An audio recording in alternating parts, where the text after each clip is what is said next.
Assalamualaikum warahmatullahi wabarakatuh. Perkenalkan, saya Ajeng Dirahayu dari kelas 07 SMJP 003, ruang kelas 605. Di sini, saya akan menjelaskan mengenai beberapa gambar ataupun bagan dari materi mata kuliah Manajemen Keuangan Internasional. Jadi langsung saja kita bahas untuk gambar yang pertama. Untuk gambar pertama yang saya pilih adalah gambar mengenai kurva permintaan.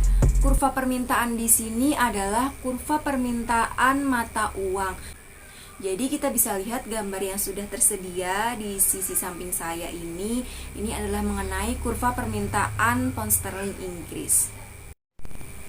Nah, kurva permintaan untuk pound sterling Inggris ini terjadi pada waktu tertentu pada satu titik nilai tukar saja, di mana pada kurva tersebut melibatkan dua negara, yaitu Inggris dan juga Amerika.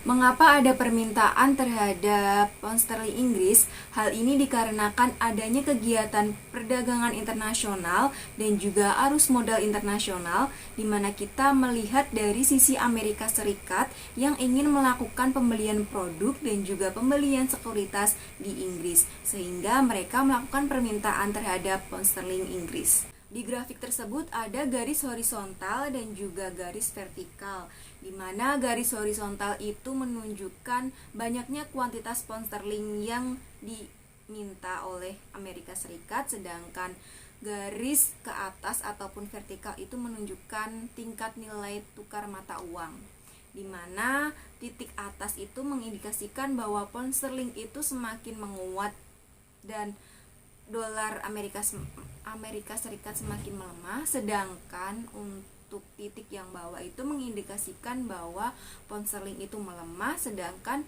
dolarnya itu menguat.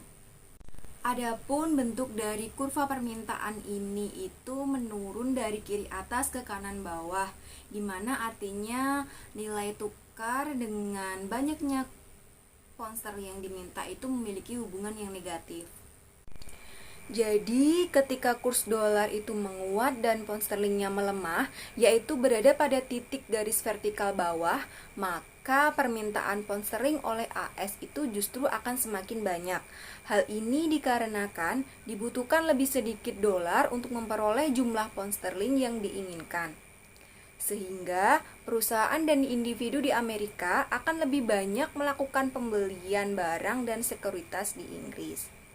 Begitu pula sebaliknya, ketika kurs dolar mengalami pelemahan dan pound sterling menguat, yaitu pada titik garis vertikal atas, maka permintaan pound sterling oleh Amerika Serikat akan sedikit. Hal ini dikarenakan dibutuhkan lebih banyak jumlah dolar untuk memperoleh pound sterling yang diinginkan. Sekarang kita akan masuk ke gambar yang kedua. Nah, gambar yang kedua ini membahas mengenai penawaran suatu mata uang, yaitu penawaran mata uang pound sterling oleh Inggris. Penawaran mata uang pound sterling oleh Inggris ini terjadi pada waktu tertentu di salah satu titik nilai tukar. Dan di kurva ini juga melibatkan dua negara, yaitu Amerika Serikat dan juga Inggris. Alasan mengapa kurva penawaran ini ada adalah karena adanya kegiatan perdagangan internasional dan juga arus modal internasional.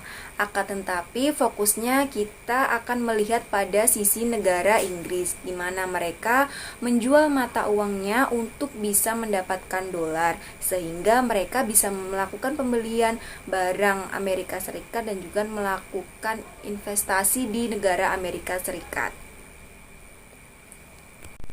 Bisa kita lihat pada kurva itu ada garis horizontal yang menunjukkan banyaknya kuantitas pound sterling yang ditawarkan dan juga ada garis vertikal yang menunjukkan tingkat nilai tukar. Adapun bentuk dari kurva penawaran mata uang pound sterling Inggris ini adalah naik dari kiri bawah ke kanan atas, yang mana menunjukkan bahwa nilai tukar pound sterling ini memiliki hubungan yang positif dengan jumlah kuantitas pound sterling yang ditawarkan oleh negara Inggris. Jadi ketika nilai pound sterling itu menguat, yaitu berada pada titik atas, maka penawaran pound sterling oleh Inggris itu akan banyak pula. Hal ini dikarenakan dolar yang ingin didapatkan dari penjualan ataupun penawaran pound sterling tersebut juga banyak, sehingga pada saat inilah konsumen dan perusahaan di Inggris lebih bersedia menukar pound sterling mereka dengan dolar untuk membeli produk atau sekuritas AS atau dari Amerika Serikat. Begitu pula sebaliknya, ketika nilai pound sterling itu melemah atau dikatakan dolar itu menguat, maka penawaran pound sterling oleh Inggris itu juga akan lebih sedikit. Hal ini dikarenakan jumlah dolar yang mungkin akan mereka terima dari penjualan pound sterling tersebut juga akan sedikit. Sehingga pada titik ini, Inggris akan memperkecil keinginan dan pembeliannya mereka terhadap produk Amerika Serikat. Nah, sekarang saya akan membahas mengenai gambar ataupun bagan yang ketiga. Jadi, bagian yang ketiga ini mengenai keadaan ekonomi di suatu negara, yaitu di Amerika Serikat. Bagian ini secara lebih detail membahas tentang cara bank sentral di Amerika Serikat atau The Fed melalui intervensinya untuk merangsang ekonomi di Amerika Serikat. Jadi, melalui gambar tersebut kita sudah tahu jelas bahwa keadaan ini atau kebijakan ini terjadi di negara Amerika Serikat, di mana yang mengeluarkan kebijakan tersebut adalah Bank Sentral di Amerika Serikat. Nah, biasanya karena untuk melakukan atau merangsang ekonomi, maka kebijakan ini akan dikeluarkan atau dilaksanakan ketika ekonomi di negara Amerika Serikat itu sedang mengalami kelemahan ataupun resesi. Nah, bisa kita lihat pada bagian itu ada dua cara yang dilakukan oleh bank sentral, itu yaitu di kotak hijau, direct intervention dan juga indirect intervention. Nah, cara ini itu maksudnya adalah intervensi langsung dan intervensi tidak langsung.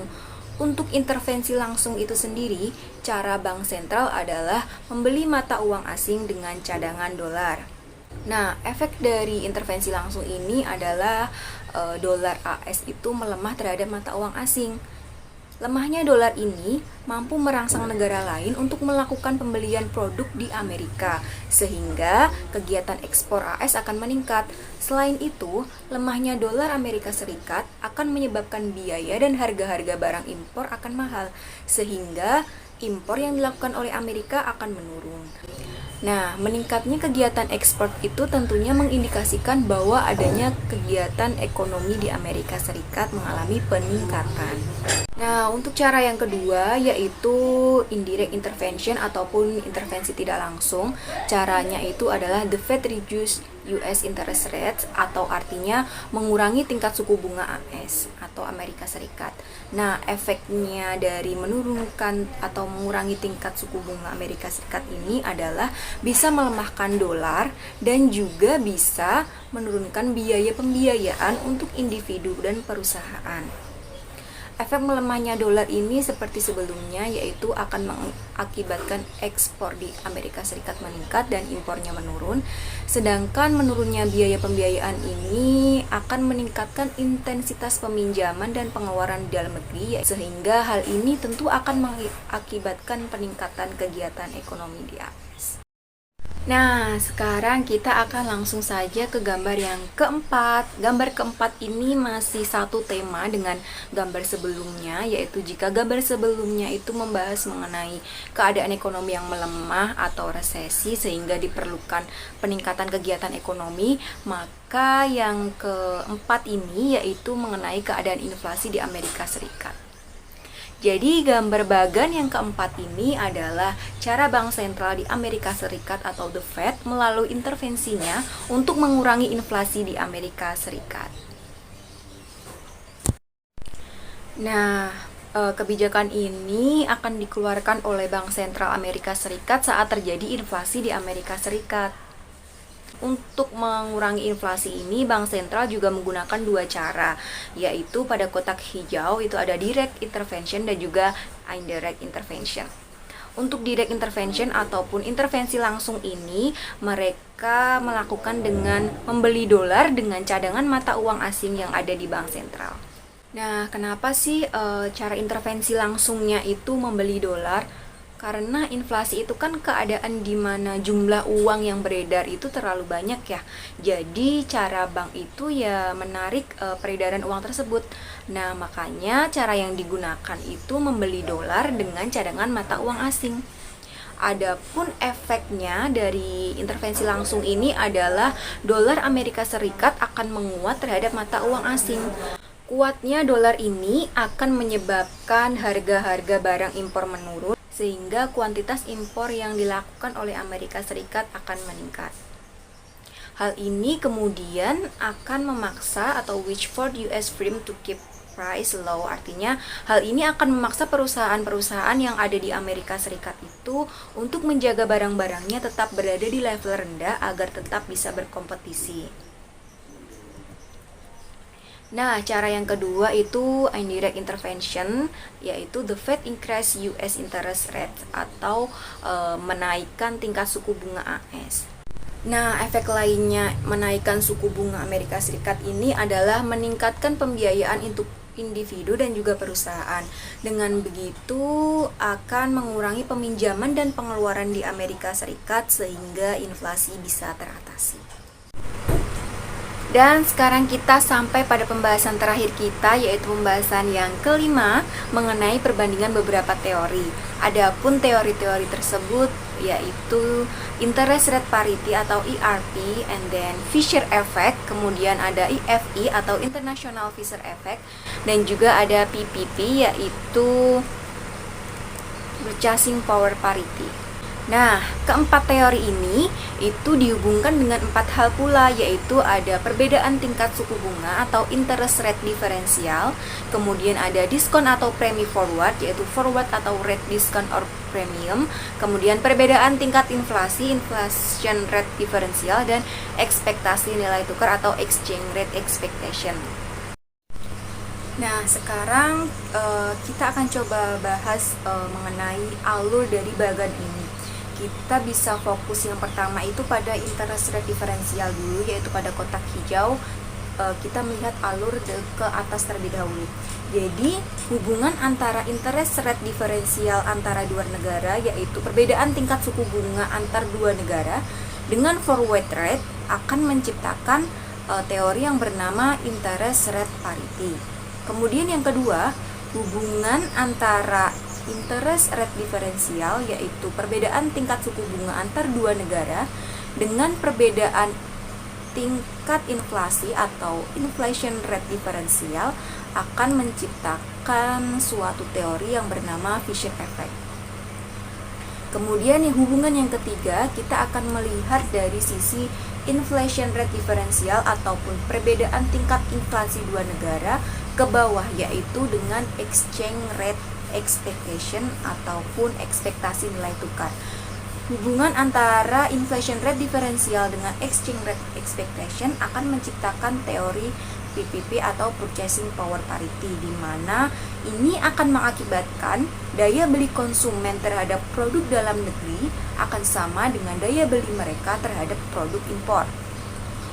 Dan pembahasan terakhir kita akan melihat pada exchange rate expectation, yaitu ekspektasi nilai tukar, dengan interest rate diferensial, yaitu perbedaan tingkat suku bunga antar dua negara, di mana exchange rate expectation dan interest rate diferensial saling berhubungan akan menciptakan suatu teori yang bernama International Fisher effect. Nah, begitulah sekiranya paparan dari saya mengenai beberapa gambar dan bagan dari materi mata kuliah Manajemen Keuangan Internasional. Semoga apa yang saya paparkan bisa membantu teman-teman sekalian dalam memahami materi Manajemen Keuangan Internasional. Apabila ada salah kata, saya mohon maaf dan saya mengucapkan terima kasih atas perhatiannya. Wassalamualaikum warahmatullahi wabarakatuh.